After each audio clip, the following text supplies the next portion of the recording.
ويكون ما رمينا هاتان فلا تموتن إلا وأنتم مسلمون هجيريوننا إذن كوا مسلما مويا جيري دلما قرنا يقول تيمانس معنى هيدو حواليا قمانا دا انت جيري دو إذن كيمانس إذا ما الله قرنا إنين جيري دو قفك قورتا كو إيمانسو يا أيها الذين آمنوا اتقوا الله إلهي بدل القرآن خير يقول يا الله كعب صدق ولا يدي ولا تموتن إلا وأنتم مسلمون هجيريوننا إذا كنت مسلما مويان واعبد ربك حتى يأتيك اليقين نبي محمد دا إلهي سبحانه وتعالى وقتي لبعض بدني قريش كهيستي إلهي بكويري واعبد ربك ربك عابد انت تجيردك هذا يمارس تد يقين تكاكيسو سأوجد مطلوب الله ينقوض الرباه أنبياء لقى الرباه دش أنبياء لقى الرباه الددوينة عالية لقى الرباه وحلا ينقوض الرباه وامحي اتقوا الله حق تقاته ولا تموتن إلا وأنتم مسلمون إنه الله سبحانه وتعالى كرر وصلنا وأين جيردو إنه إيمان إلا إنه مسلم نحن وياه ما دام النبي إلهي كيري واعبد ربك حتى يأتيك اليقين نبينا عليه الصلاة والسلام دعويك وغبضنا وإلهي كبريه حديث الترمذي من ماجه ورنا يا شيخ الباني صحيح كنت المامي وحبضنا بالله إلها النبي يقول كنت عشت يا مقلب القلوب ثبت قلبي على دينك إله آدنه قلبي سجديو قلبي هو حق السكت الدين هذا سحابي ويديو وحولي يا نبي الله آمنا بك وبما جئت به فهل تخاف علينا ووابك الرومين وحا أدلت من هو الرومين يبيا نوع بصنسة نبي عليه الصلاة والسلام يقول نعم إن القلوب بين أسبوعين وبين إسبوعين وبين إسبوعين تقول الله أخريها إن القلوب قلبي يد بني آدم هو حيكتشرا لما فرضوا إلهي فريسة كاملة يقلبها كيف يشاء إلهي بسيد الدورة وقدية ما دام قدون كون صورة قلية هي نبي محمد وحبرية يا إلهي سبحانه وتعالى إن ربي قمانده يتوسنده يسغنانته وقوهيه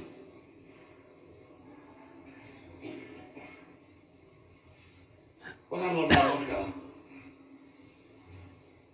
دادال بدنين ينكب بحنه والضغط لحق نفي شهوات كذي باكرة شياطين الإنس والجن باكرة مهما أدوغا تلقى بعقب ذاك ورتالين عيدكو قري حيسير جيب كينا كوي عطو ترابدا باكرة وأي كم يتهي شهوات كالغوغو أبو رلغوغو يتحامل شهوات نفس حولة شعيل باكو كتشرة الحديد كان ردي يدوما كان نحمر قفل باكو كتشرة باهية بدن بعد قبطة وحاصر دمي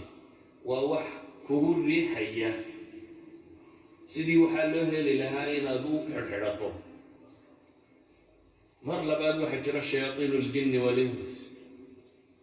ذاك بر شيطان معه وإلهي كنت المامين الشياطين يهين دوحي وضد قلدان ذاتك وقوي يرونا بالشيطان أما جنها هذا أما يسيها هذا مركا الشيطان نمضو وردقان آدنه نليه جنكو نليه جنكا انت ذاتك حماها وقوي يرنا الشيطان آدنها انت حماها وقوي يرنا الشيطان هدي بني آدم قوة كيسكر ويحق ويدارته وقوة آذر بشر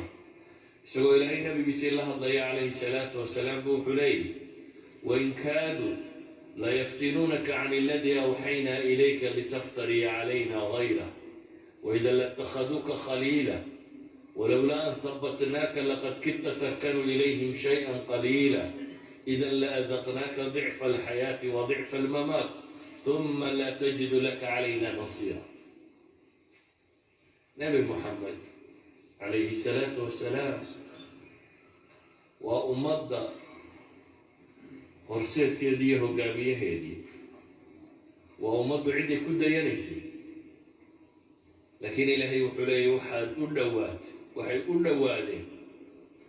inay kaa fitneeyaan wixii aanu kuu waxyoonnay wax ka mida si aad waxaan ahayn noogu been abuurtid baa ilaahay litaftariya calaynaa hayra waidan latakhaduuka khaliila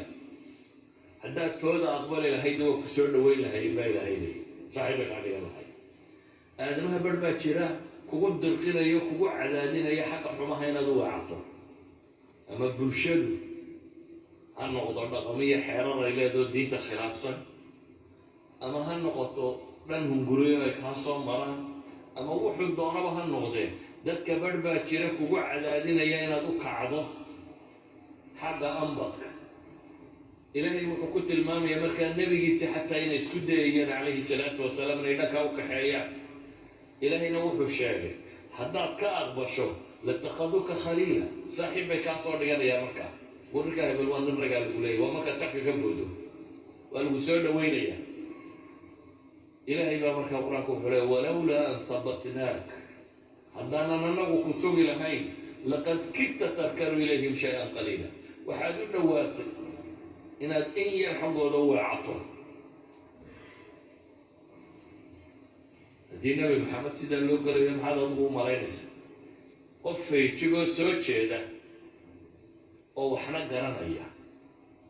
saxiyo qaladkuu kala cadyiin diinka iyo diin la-aantuu kala cadyiin soona jeedaoo mowqif qaadan karaya ayuubaa badbaadaya ilaahay wuxuu leeyahy nabigiisa maxamed ah haddaad weecan lahayd إذن لا ذقناك ضعف الحياة قال لي سوء إضافية ضعف الحياة ضعف الأصلية ولا بلاغ هل كان لكن واحد لو قلت شيء بيلي شدة الحياة نرشي هذيك كذا بكون ردسين لهي كذيت كذا وحكاك لهي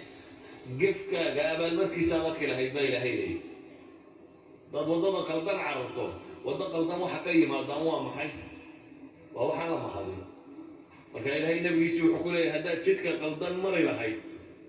abaalmarkeedoo kakan baad arki lahayd wadicfa almamaat ay qabla almowt bay culamadu iyadana ku tilmaamaan taa macnaheed waxa weeyaan dhibaatadu aadamahay ka timaadaa wuxuu sameeyo haddaad marka xaqa weydaarataan mashaakilkeedaa la kulmaysa cid kale kuu gargaartana haddii ilaahay imtixaanka kula rabo ma jirtaba alla tilmaamaya qur-aanka ilaahay wuxuu inoogu tilmaamayaa carabi mahmahay taqaanay waxaa jirta bay mufasiriintu sheegaan islaan xanuunsanaysay oo reer makaad ahayd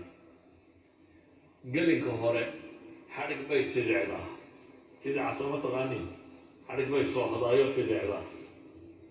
gelinka dambana way furfurtaa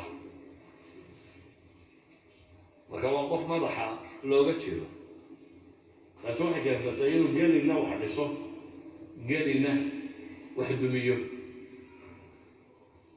bini aadamku waxaa laga yaabaa inaad tidhaahdo war qofkaasi waa waaraya in badanna dadka ka mid ah sidaa ku wada shayskaad soo gelaysaa waad cibaadaysanaysaa waad wardiyaysaa hadhow waad noqonaysaa maqaaxidaad tegaysaa dadkaad xamanaysaa waxbaad akhriyaysaa intii yaradaad soo shaqotaad rogaysaa haddana sayska rogada marka marna waad xaggaad u socotaa saacadda kalena haddana xagga kalead u socotaa waxaa laynaga rabayna waxayd inaynu sugnaano khayrkeenu shaqaysano inaynan iska dayicin inaynan xag iyo danuub iyo mashaakil kale ku dayicin waxoogaaga yara khayrkaad soo shaqaysato sawgeed baa ilahay wuxuu leehay walaa takunuu kallatii naqadat ghaslaha min bacdi quwatin ankaatha ha la mid noqonina sidii tii xadhigay tidicday ee soo hoday